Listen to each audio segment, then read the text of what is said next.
Alright mga amigos, kahapon nga po tinalo ni Juan Carlos Camacho ng Puerto Rico ang ating pambato na si Jason the Smasher Mama sa Puerto Rico sa pamamagitan ng controversial split decision.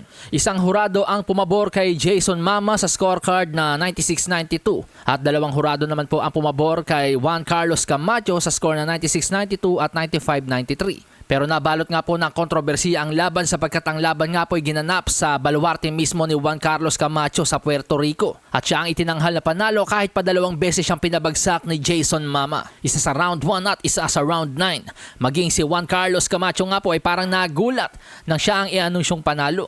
Hindi na itago ng ating pambato ang pagkadismaya sa desisyon ng mga hurado. Makikita sa ilang mga lumabas na video sa social media ang pag-iyak ng ating pambato.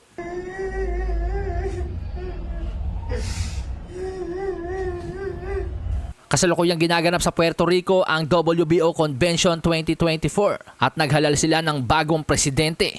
Yes mga amigos, matapos ang 30 taon nagretiro na nga po ang dating presidente ng WBO na si Paco Valcarcel.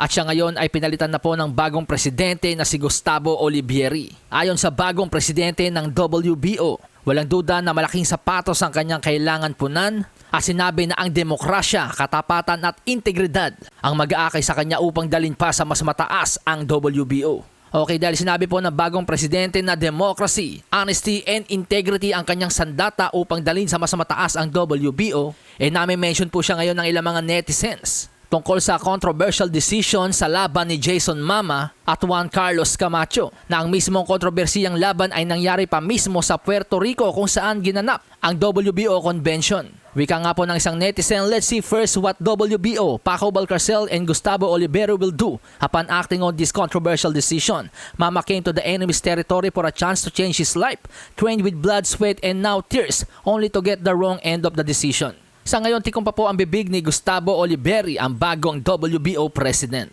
Samantala sa iba pang balita, inaprobahan po ng WBC na gawing WBC Lightweight Interim Championship ang sagupaan ni na William Cepeda at Tevin Farmer sa darating na November 16. Heto po't basahin natin ang mismong report ni Salvador Rodriguez ng ESPN Mexico.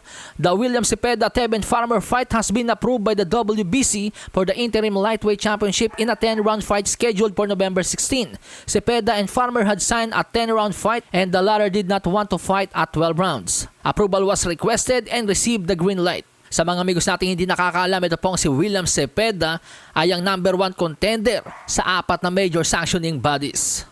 Malasahin ang baraha, patunayan mo sa'kin ha. Sino man ang mabunot na kalaban, di ka tatakbo ha. Sa bayan ko sa bayan, papalag ako